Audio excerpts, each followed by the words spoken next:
چنانچہ جب آپ صلی اللہ علیہ وسلم بیت المقدس پہنچے، مسجد میں سارے حضرات انبیاء کرام علیہم السلام موجود تھے۔ حضرت جبرائیل علیہ السلام نے صخرہ بیت المقدس پر اذان دی۔ دیکھو نا کہ آپ صلی اللہ علیہ وسلم امام بن رہے ہیں اور مؤذن حضرت جبرائیل علیہ السلام ہیں۔ کیا ہی شان ہے، سبحان اللہ۔ اور آسمانوں سے فرشتے قطار اندر قطار نازل ہو رہے ہیں۔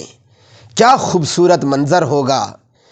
اب بات آتی ہے امامت کی کہ امامت کون کروائے گا، تو حضرت جبرائیل علیہ السلام جناب امام الانبیاء حضرت محمد صلی اللہ علیہ وسلم کا ہاتھ مبارک پکڑ کر آپ صلی اللہ علیہ وسلم کو امامت کے لیے آگے بڑھا دیتے ہیں۔ اے وہ بزرگ برتر ہستی جو پوری کائنات سے بلندی میں فوقیت لے گئی، حتیٰ کہ اللہ نے خود قرآن پاک میں ان کی تعریف فرمائی۔ تو میرے محترم سامعین، ہمارے پیارے نبی حضرت محمد صلی اللہ علیہ وسلم بیت المقدس میں امامت کروا رہے ہیں۔ پیچھے سارے حضرات انبیاء کرام علیہم السلام موجود ہیں، فرشتے موجود ہیں، گویا ساری کائنات کی امامت کروا رہے ہیں۔ لیکن آج کے جو حالات ہیں وہ انتہائی تکلیف دہ ہیں۔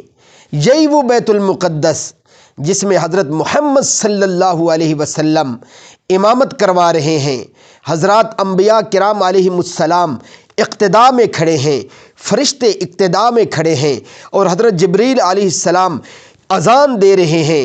لیکن آج اسی بیت المقدس میں یہودی قابض ہو چکے ہیں، اللہ اور اللہ کے رسول صلی اللہ علیہ وسلم کے دشمن قابض ہیں، اور وہاں کے جو مسلمان ہیں، جن کی وہ جگہ ہیں، جن کے وہ اصلی وطن ہیں، انہیں مارا جا رہا ہے، ان کے بچوں کو مارا جا رہا ہے، ان کی بچیوں کو مارا جا رہا ہے، ان کی عورتوں کو مارا جا رہا ہے، ان کے بوڑھوں کو مارا جا رہا ہے۔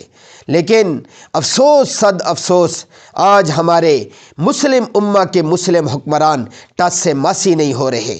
وہ بس جو ہے مذمتوں تک محدود رہ گئے ہیں، وہ تشویش تک محدود رہ گئے ہیں، اور وہ مشوروں تک محدود رہ گئے ہیں۔